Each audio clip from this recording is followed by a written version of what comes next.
오늘 우리에게 주신 하나님 말씀은 에베소 1장 3절부터 6절까지 말씀입니다. 한 목소리로 봉독하겠습니다. 찬송하리로다. 하나님 곧 우리 주 예수 그리스도의 아버지께서 그리스도 안에서 하늘에 속한 모든 신령한 복을 우리에게 주시되 곧 창세전에 그리스도 안에서 우리를 택하사 우리로 사랑 안에서 그 앞에 거룩하고 흠이 없게 하시려고 그 기쁘신 뜻대로 우리를 예정하사 예수 그리스도로 말미암아 자기의 아들들이 되게 하셨으니 이는 그가 사랑하시는 자 안에서 우리에게 거저 주시는 바 그의 은혜의 영광을 찬송하게 하려는 것이라. 아멘.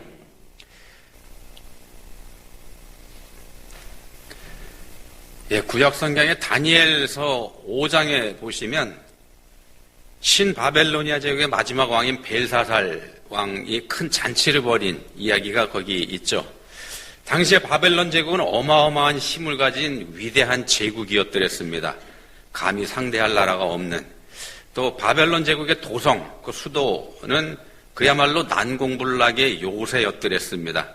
성벽은 하늘을 찌를 듯이 높게 솟아 있었고, 그리고 적이 쳐들어와도 성벽에 그나마도 접근하지 못하도록 강물을 끌어들여가지고 성벽 주위를 이렇게 흘러가게 그렇게 만들었습니다. 해자라고 그러죠. 그렇게 돼 있기 때문에 성벽에 접근하는 것조차 사실상 불가능한 그런 어마어마한 성을 가지고 있었던 게 바벨론 제국이었더랬습니다. 자, 그런 견고함을 자랑하는 요새 안에 수도가 있었기 때문에, 그리고 왕이 거기 있었기 때문에 메디아의 다리오가 지금 쳐들어오고 있다는 보고를 들은 벨사상 왕이지만 이 사람은 전쟁 준비를 하기는커녕 오히려 귀족들 1000명을 불러다가 잔치를 벌였습니다. 지들이 쳐들어와 봐야 아무 짓도 하지 못하고 잿불에 꺾여서 물러갈 거다, 이런 자신감이 있었기 때문에 그렇게 한 거죠. 이 바벨론의 교만은 하늘을 찌를 듯 했습니다. 교만한 벨사살은 귀족들과 더불어서 술을 마시다가 흥을 돋구기 위해서 예루살렘 성전에서 뺏어가지고 온 금그릇, 은그릇 이런 걸 가지고 오게 합니다. 그리고 그 그릇에다가 술을 따라 마시는 만행을 저지릅니다. 성전 제사에 사용했었던 거룩한 그릇들을 술잔으로 사용한 겁니다. 그러고 있을 때 바로 그때에 왕이 앉아있는 맞은편 벽에 손가락들이 나타나서 글씨를 쓰기 시작을 합니다. 왕은 알아볼 수도 없고 생전 처음 보는 그런 글자들이 벽에 막 써집니다. 그걸 본 벨사살 왕의 모습을 다니엘서에서 이렇게 기록을 하고 있습니다. 이에 왕의 즐기던 얼굴빛이 변하고 그 생각이 번민하여 넓적다리 마디가 녹는 듯하고 그의 무릎이 서로 부딪힌지라 왕이 크게 소리질러 술객과 갈대아 술사와 점쟁이를 불러오게 하고 바벨론의 지혜자들에게 말하되 누구를 막론하고 이 글자를 읽고 그 해석을 내게 보이면 자주색 옷을 입히고 금사슬을 그의 목에 걸어주리니 그를 나라의 셋째 통치자로 삼으리라 하니라. 자, 그렇지만 바벨론에 있는 지혜자들은 물론이고 술객이나 술사들, 점치는 사람들, 이 사람들도 그 글자를 읽지도 못하고 해석하지도 못합니다. 전혀 깜깜입니다. 이렇게 되니까 왕비가 왕에게 한 사람을 추천하는데 그게 바로 다니엘입니다. 느부갓네살 왕 때에 느부갓네살이 왕이 꿈을 꾸고 잊어먹어 버립니다. 꿈을 꿨는데 굉장히 중요한 꿈이라는 건 알겠는데 내용조차 까먹어 버립니다. 그걸 아무도 알아맞히지 못하는데 다니엘이 기억나게 해주고 그 꿈을 해석해 주었던 그 일을 왕비가 기억을 하고 있다가 왕에게 추천을 한 겁니다. 이렇게 풀죠. 글자는 메네메네 데켈 우파르신, 이런 글자고 다니엘의 해석은 이렇게 이어집니다.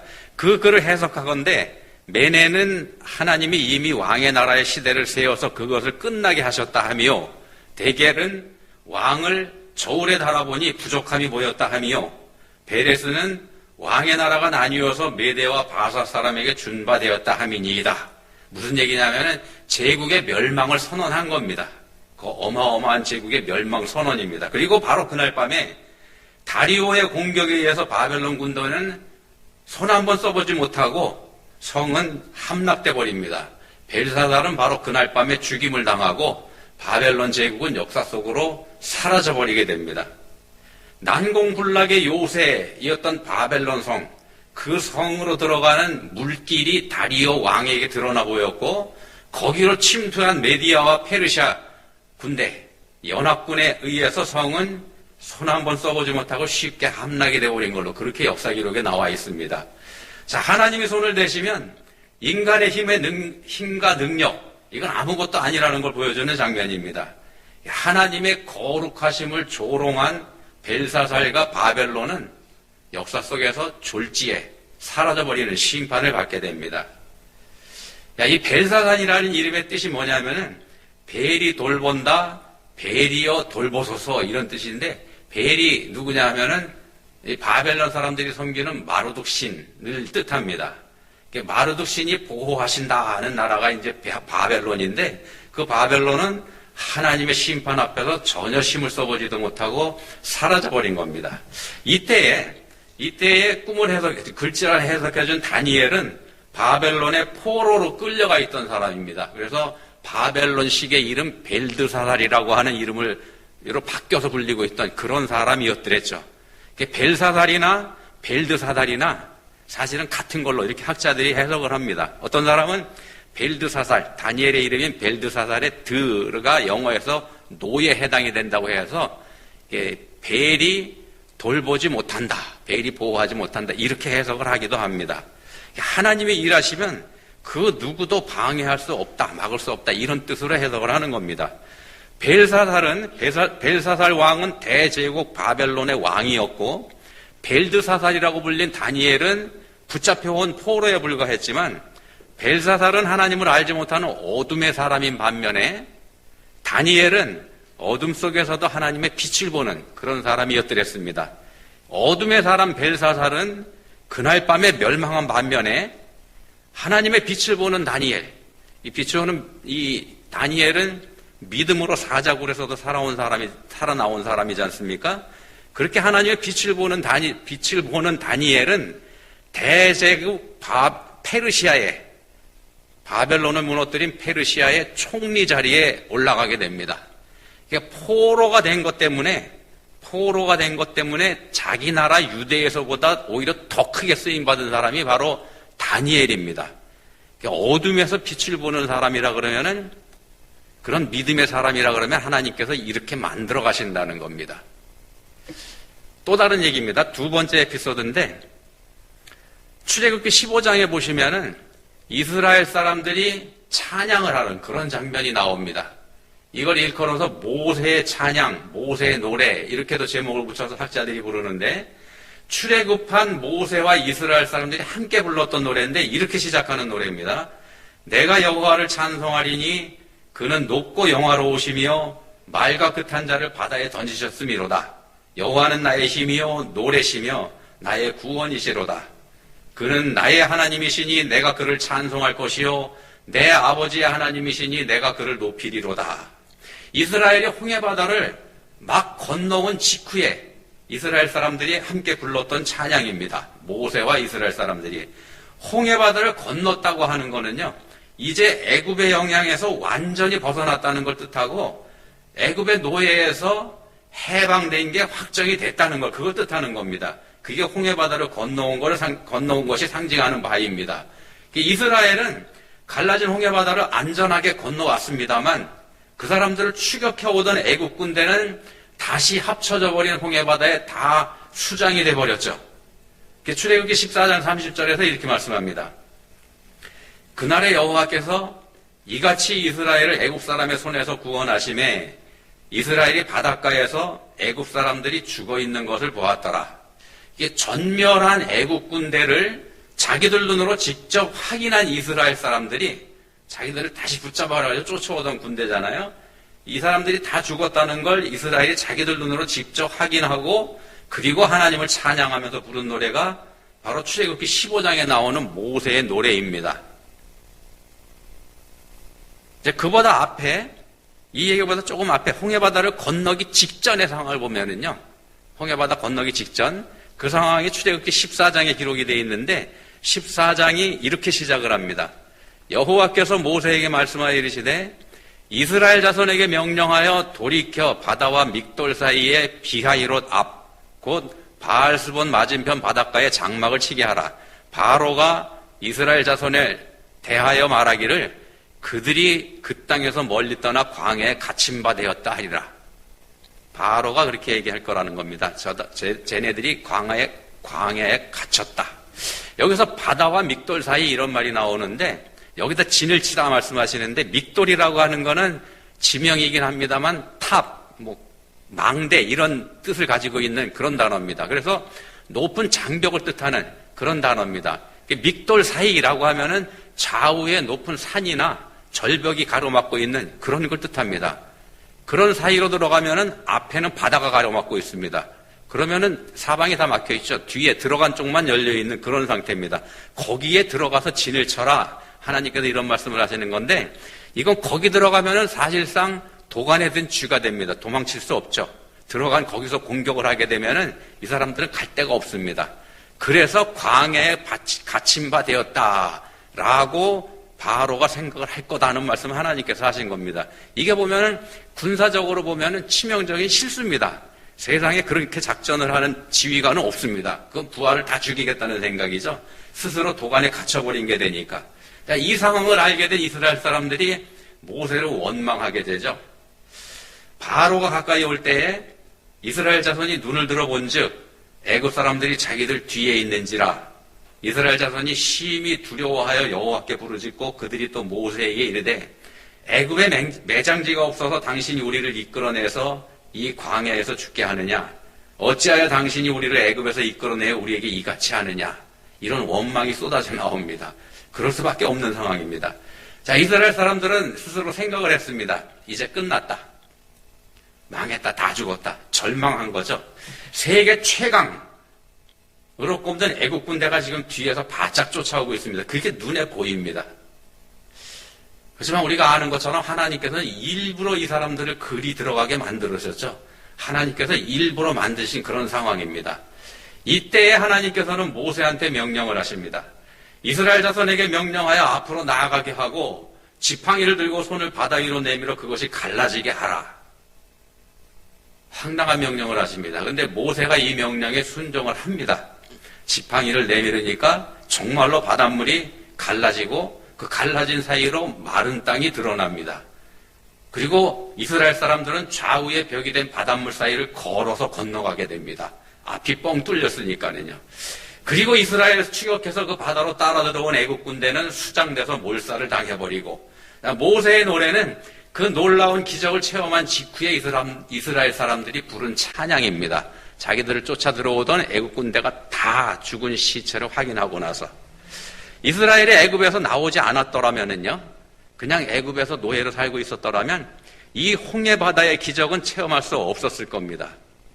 또 사방이 그렇게 꽉 막힌 곳으로 들어가지 않았었더라면 이 사람들한테 바다가 갈라지는 기적은 필요 없었을 겁니다.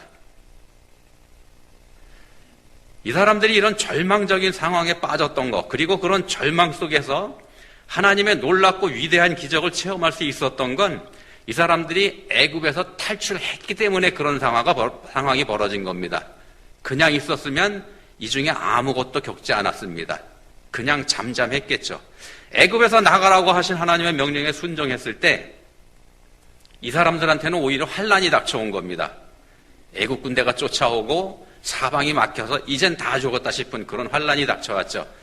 또 그 환란 때문에 오히려 엄청난 기적을 이 사람들은 체험할 수 있었다는 겁니다.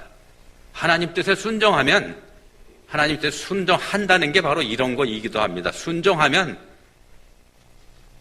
어떻게 되는가? 우리는 하나님께 순종하면 우리의 삶이 형통할 거다. 형통이라는 게 세상의 형통을 말하는데 세상에서 잘 될 거다 이렇게 생각합니다만 아닙니다. 하나님 말씀에 순종을 하면은 우리한테 오히려 이처럼 환란이 오기도 합니다. 더 어려워지기도 합니다. 세상 사람들과 섞여서 세상 사람으로 살 때, 그럴 때는 겪지 않았던 환란이 예수 믿게 되면 예수 믿는 것 때문에 그때부터 닥쳐오는 경우들이 얼마든지 있다는 겁니다. 예수 믿지 않았더라면 양심에 거리끼더라도 적당히 내 이익을 위해서 법을 어겨가면서 슬쩍 눈 감고 일을 행할 수도 있겠습니다만 예수 믿고 난 다음부터는 하나님께서 나를 지켜보고 계신다는 그런 믿음이 있기 때문에 손해를 감수해야 되는 경우 우리 삶에 얼마든지 있습니다. 예수 믿는 것 때문에 내 맘대로 하지 못하는 경우 우리한테 얼마든지 있습니다. 그런 것도 예수 믿는 것 때문에 당하는 환난 중에 하나입니다. 꼭 어려움 당하고 모질게 누가 와서 어떻게 하고 그런 것만이 환난이 아니라는 겁니다. 그렇지만 바로 그런 환난을 받아들일 때 우리가 그걸 감수할 때 그때 기적이 일어나는 겁니다. 우리의 삶에서 하나님이 일하시는 걸 우리가 그럴 때 체험할 수가 있습니다. 우리 삶에 어둠이 닥치면 그때 우리가 받게 되는 은혜는 더욱더 선명해지고 또 우리가 그때 겪게 되는 체험, 우리가 경험하는 체험은 더욱더 강력한 것이 됩니다. 어둠이 짙을수록 우리에게 찾아오는 빛의 밝기는 더욱더 찬란하게 빛나게 되고 눈부신 것이 될 수밖에 없습니다. 그게 모세의 노래가 가지고 있는 메시지입니다. 이 모세의 노래가 마지막 심판을 말씀하고 있는 요한계시록 15장에 가서 보시면 다시 등장을 하게 되는데 이렇게 거기서 말씀을 합니다. 또 내가 보니 불이 섞인 유리바다 같은 것이 있고 짐승과 그의 우상과 그의 이름의 수를 이기고 벗어난 자들이 유리바닷가에 서서 하나님의 검은 고를 가지고 하나님의 종 모세의 노래 어린 양의 노래를 불러 이르되 주 하나님 곧 전능하신 이시여 하시는 일이 크고 놀라우시도다. 만국의 왕이시여 주의 길이 의롭고 참되시도다. 짐승과 그의 우상과 그의 이름의 수를 이기고 벗어난 자들이 하나님의 종 모세의 노래 어린 양의 노래를 부른다. 이런 말씀을 거기서 합니다. 마지막 심판 때입니다. 여기서는 하나님의 종 모세의 노래를 어린 양의 노래라고 같이 언급을 합니다. 하나님의 종 모세의 노래 이퀄 어린 양의 노래입니다. 어린 양은 우리가 아는 것처럼 십자가에서 고난을 당하고 죽으신 예수 그리스도를 뜻하지 않습니까?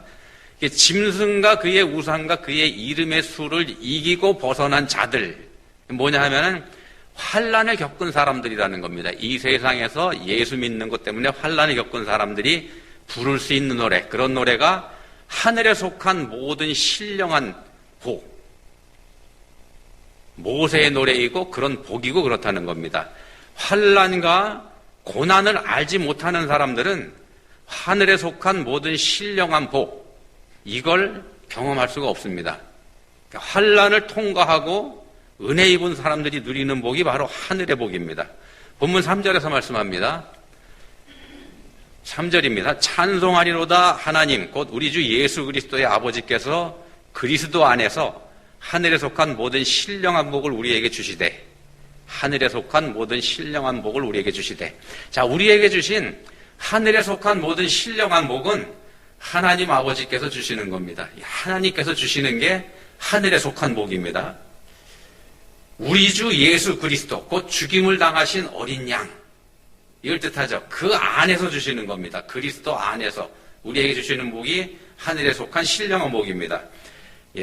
예수님께서 죽임을 당하신 어린 양 이렇게 성경에서 표현이 되는데 죽임을 당했다고 하는 건 이 세상에서 환난을 겪었다 그런 뜻이기도 합니다. 환난의 최고봉이 죽는 거지 않습니까? 죽음만큼 큰 환난이 없죠. 그걸 예수님께서 직접 겪으셨습니다. 그처럼 환난을 당하신 그리스도 예수 안에서 우리에게 주시는 복, 그게 바로 하늘에 속한 신령한 복입니다. 환난을 당하신 예수 그리스도 안에서 우리에게 주시는 신령한 복, 그 신령한 복은 4절 말씀대로 사랑 안에서 거룩하게 흠이 없게 되는 그런 복이고요. 5절에서 말씀하는 것처럼 자기의 아들들이 되게 하시는 복, 그러니까 하나님의 자녀가 되게 하시는 그런 복이라는 겁니다. 환난을 겪으신 예수 그리스도로 말미암아 우리에게 그런 복이 주어지는 겁니다. 그런 신령한 복을 우리에게 주시는 목적은 뭐냐 하면 6절에 나와 있죠. 6절에서 그가 사랑하시는 자 안에서 우리에게 거저 주시는 바 그의 은혜의 영광을 찬송하게 하려는 것. 찬송하게 하려는 것. 찬송하는 게 바로 우리가 구원받은 이유가 되고 구원받은 목적이 됩니다. 거저 구원받아서 애굽의 노예에서 풀려나서 자유를 얻은 이스라엘 사람들이 불렀던 홍해바닷가에서 불렀던 노래가 모세의 노래인데 그 모세의 노래가 바로 우리가 부를 영원한 찬양의 모형이라는 말씀입니다. 우리가 장차 계시록에서 말씀하는 그 모세의 노래, 그걸 우리가 부르게 될 거라는 겁니다. 자, 새해가 열렸습니다. 우리한테 힘차게 한 해를 시작할 수 있는 그런 기회가 다시 주어졌습니다만, 이제 우리한테 시작된 이 2025년 을사년입니다. 을사년 새해는 우리한테 과연 어떤 복을 줄 수 있을까요? 어떻게 생각하십니까? 2025년 을사년 새해가 우리에게 복이 되는 해가 될까요? 그런 믿음이 있으신가요? 을사년이라고 말씀드렸는데 우리말에 보면은 을씨년스럽다 이런 말이 있죠. 안 좋은 감이 있잖아요. 이 말이 바로 을사년에서부터 나왔다 그럽니다. 을사년 같으다, 을사년스럽다가 을씨년스럽다 이렇게 거기서 변형돼서 나온 말이라는 뜻이 있습니다. 감이 안 좋죠 그러면? 그게 을사년입니다. 주보에 보시면은 을사년에 있었던 두 가지 사건을 제가 칼럼에다가 적어놨습니다. 한번 보시면 좋겠습니다. 우리에게 지나온 2024년이 온전한 복이 되지 못했던 것처럼 이제 열린 새해 또한 우리를 온전한 행복으로 이끌지 못할 것이라는 거, 그건 우리가 지금까지 살아왔던 우리 삶의 경험을 통해서 짐작해 볼 수 있는, 예측할 수 있는 현실이기도 합니다. 그게 이 세상 삶이니까는요. 온전히 행복할 수 없는 게 이 세상 삶이지 않습니까? 자, 조금 전에 우리가 불렀던 온 세상이 캄캄하였어 라고 하는 찬송가에 나온 가사처럼 이 세상에는 참빛이라는 게 없습니다. 참빛은 하나님에게서 오는 예수 그리스도 우리 주님 뿐이기 때문에 그렇습니다. 세상에는 없습니다. 다른 빛은 없습니다. 빛이 있는 것 같아도, 세상에 빛이 있는 것 같아도 햇빛도 있고 여러 가지 있죠. 그런 것 같긴 합니다만 참된 게 아니라는 말씀입니다. 애굽의 군대가 이스라엘 사람들이 도간에 들어간 걸 보고서 그렇게 얘기했죠. 그들이 광해에 갇힌받았다. 쟤들이 이제 도간에 든 쥐다. 이렇게 착각했던 것처럼 어둠에서 더듬은 착각일 뿐이라는 겁니다. 이 세상의 빛이라고 하는 게. 우리의 세상 삶은 그래서 참빛을 찾는 삶이어야 된다는 말씀을 드리는 겁니다. 가짜에 속으면 안 된다는 거죠. 가짜 빛에 속으면 소망이 없습니다. 참빛을 찾고 그 참빛 안에 거할 때, 그럴 때 비로소 우리한테 소망이 생깁니다. 그럴 때 을씨년스럽다는 이 새해가, 을씨년스러울 것 같은 불길한 예감이 드는 새해가 정말로 우리에게 좋은, 얼싸 좋은 그런 새해가 될 수 있을 겁니다. 그런 믿음을 가지고 사시면 좋겠습니다. 세상은요, 자기들이 본다고 생각합니다. 본다고 생각합니다. 눈이 있으니까. 그렇지만 성경은 이 세상은 어둠 속에 있다 이렇게 선언을 합니다. 정작 봐야 할 걸 보지 못하기 때문에 이 세상이 어둠이다 이렇게 말씀을 하는 겁니다. 이 세상에는 어둠뿐이다. 성경은 이렇게 단정해서 말씀을 합니다. 어떤 어둠인가? 전쟁의 어둠, 불황의 어둠, 생활고의 어둠, 불안의 어둠, 불신의 어둠, 그리고 인간관계에서 나오는 어둠, 이런 것 등등 온갖 어둠의 세력들이 우리를 둘러싸고 있는 게, 그런 게 이 세상 삶이고 이 세상의 현실이기도 하고 그렇습니다. 그렇지만 하나님의 자녀들은 그 가운데서도 빛을 볼 수 있습니다. 그 가운데서 빛을 볼 수 있어야 됩니다. 그래야 하나님의 자녀입니다. 애굽에서 나온 이스라엘 사람들이 도간에 갇힌 쥐가 됐을 때 사실은 이 사람들 앞에는 하나님의 빛이 찬란하게 비치고 있었더랬습니다. 하나님께서 미리 예비하고 계셨죠. 저 홍해 바다를 갈라버리실 거다. 그렇지만 이 사람들은 그걸 알지 못하고 또 그 믿지 못했기 때문에 원망했지 않습니까? 알지 못하고 믿지 못하고 보지 못하니까 원망하게 된다는 겁니다. 다 보고 나서, 다 겪고 나서, 그리고 나서야 찬양하는 것, 그건 누구나 다 할 수 있습니다. 이스라엘 사람들이 했던 방법이 바로 그겁니다. 다 확인해보고 자기를 쫓아오던 이집트 군대가 다 죽어 자빠진 거 확인하고 나서 이제 찬양을 했었죠. 그게 이스라엘 사람들이 했었던 행동인데, 결국 이 사람들은 어떻게 되는가? 어려움이 닥칠 때마다 원망하게 되지 않습니까? 믿음이 없기 때문에 그렇게 되는 겁니다. 빛을 봐야 비로소 빛을 아는 것, 그런 거 아닙니다. 어둠 속에서도 빛이 있다는 걸 믿는 거, 아는 것, 그게 바로 믿음입니다. 예수 그리스도를 믿는 믿음의 시작은 어둠 속에서도 그 빛을 봅니다. 믿는 사람은 어둠 속에서도 빛을 본다는 말씀입니다. 그렇지만 그렇게 할 때에 우리가 어둠 속에서 빛을 볼 때 비로소 우리가 빛의 자녀로서 이 세상 가운데서 빛된 삶을 살아갈 수가 있는 겁니다. 하나님이 우리에게 주시는 복은요, 우리의 생각과 우리의 기대, 이거를 뛰어넘는 어마어마한 겁니다. 이스라엘 사람들은 상상도 하지 못했던 홍해바다가 갈라지는 기적을 경험을 했죠. 자, 그 복은 본문 3절에서 말씀하는 것처럼 하늘에 속한 복이기 때문에 그렇습니다. 하늘에 속한 거기 때문에 어마어마하고 엄청나는 겁니다. 우리의 기대를 훨씬 뛰어넘습니다. 하늘에 속한 복은 갑자기 만들어지고 하나님께서 즉흥적으로 만들어내신 그런 거 아닙니다. 그렇기 때문에 일시적으로 나타났다 사라지는 그런 것도 아닙니다. 하나님께서 영원 전에 계획하셨던 거고 영원 속에서 하나님께서 만들어 가시고 이루어 가시고 하는 그런 완전한 복입니다. 그게 하늘의 복입니다. 믿는 사람들 위해서 하나님께서 예정해 놓으신 복이라는 겁니다. 하나님께서 미리 예정해 놓으시고 준비해 놓으신 복입니다. 믿고 찬양할 때에 우리한테 그 실체가 드러나 보이게 됩니다. 그래서 참된 그리스도인이라면 어둠 속에서도 빛의 자녀로 살면서 하나님을 찬양할 수 있는 그런 사람이어야 됩니다. 하늘의 빛을 믿음으로 보는 사람, 또 하늘의 빛을 믿음으로 보며 사는 여러분들 다 되실 수 있기를 예수님 이름으로 축원드립니다. 기도하시겠습니다.